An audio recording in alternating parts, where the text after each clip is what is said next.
Hello, hello, hello. Good afternoon. It's Friday, quarter to 3 o'clock. Yun, drive muna tayo. Yung makikita nyo dito, may dahon na ang mga puno. Yun, green na ang kulay niya, guys. So, tapos na tayo ng winter. Spring naman tayo. Pero pag ganito ang dahon na yung mga bulaklak niya is naglalaglagan yung ganyan din ang kung gaano hindi magandang pakiramdam dahil sa mga pollen o sa mga allergy na lumilipad sa hangin, lalo na yung may mga allergy sa may mga allergies, yung mga hangin nililipad niyang mga allergens, ayan, mahirap. Bigla kang magkakasipon, bigla kang bahin ng bahin, makati ang mata, makati ang ilong.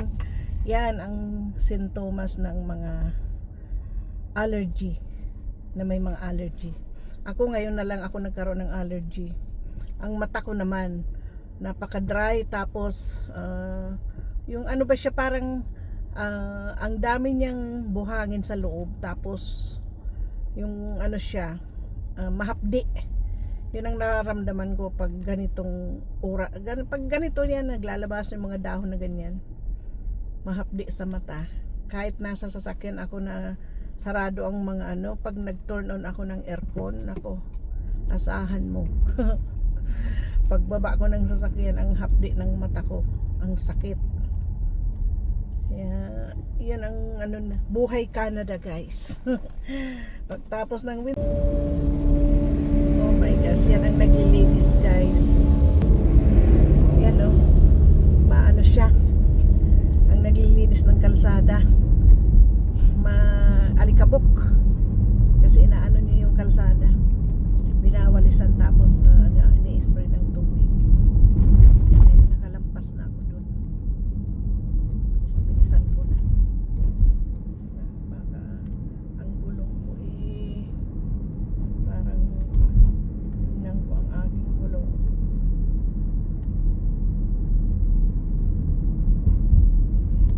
So part 2 na ito, guys, dahil naputol na tayo. Dapat kung liliko ka, gumit na ka na, hindi yung nakabalabag ka dyan, aksidente ang aabutin mo. O ito din, nasiraan yata. Naglagay na ng cone sa likod niya. Ay, hindi, gardener pala. Kasi yung mga gardener dito, guys, tingnan niyo mga lawn nila, mga green na. Mga gardeners, nag-start na silang magtanim. At yung mga tulips, yung may mga tanim ng tulips, namumulaklak na sila. Yun. Yung tulips ko natunaw ng damo, nagbulaklak lang siyang one time. Tapos dahil tinubuan ng damo, natunaw yung aking tulips. Mga yellow yung kulay niya. Purong yellow, ang ganda sana nun. Wala, natunaw. Kaya wala tayong magawa. So ayan, ito na ang dito, guys. Ganito na ang dito. Mga grounds nila, mga yards ng mga bahay-bahay. Kulay green na, may mga tulips ng namumulaklak.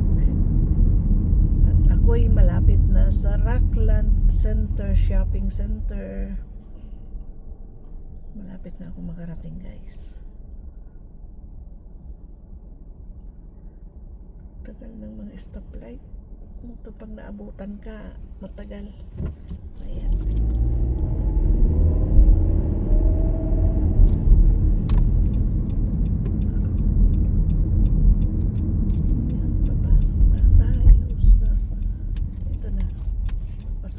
Sa Rockland Shopping Center, guys. Traffic.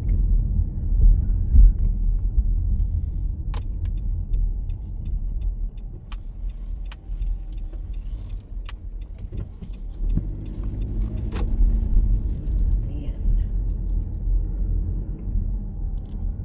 So ito na yung shopping center, guys.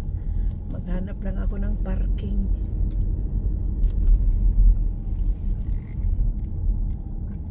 Sana yung malapit lang, dahil kung magpapark sa tabi niya. Bukas ng bukas. Ayan. So, nakapark na ako guys. So, ito na. So, pasok tayo. Dito na ako guys sa loob ng Rockland. Ayun, sayang tong restaurant sa baba. Sarado na guys. So, yan. Tahimik. Kakaunti ang tao. Ayan.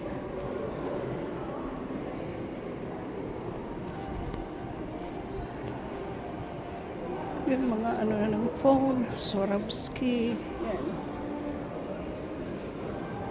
I have to buy ito mga makeup. Ito, dami nang nagsarang tindahan. Kasi ang ano, mahal ng mga ano nila. Ito mga gamit sa kusina. Yan. Ang cute. Yan. Ito.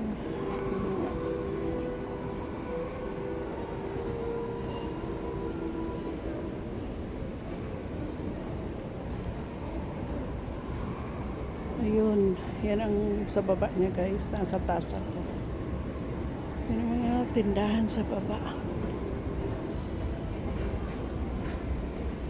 Yan, kitang-kita yung tindahan sa baba. So, yan. Ito ang manicurean din dito, Ongle Professional. Okay.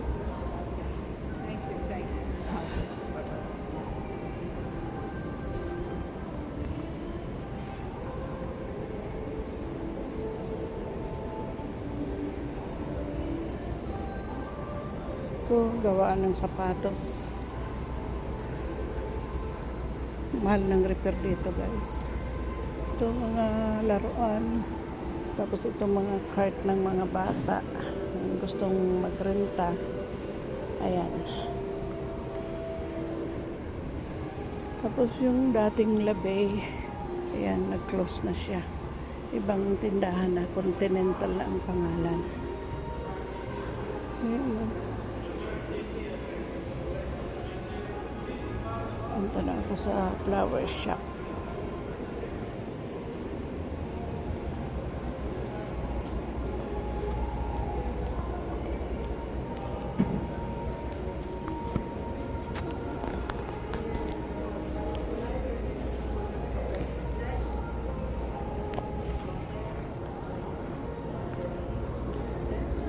I'm gonna get the order of Dr. Johnson. I'm gonna to meet before. It's a bouquet to meet, I think. Is it ready now?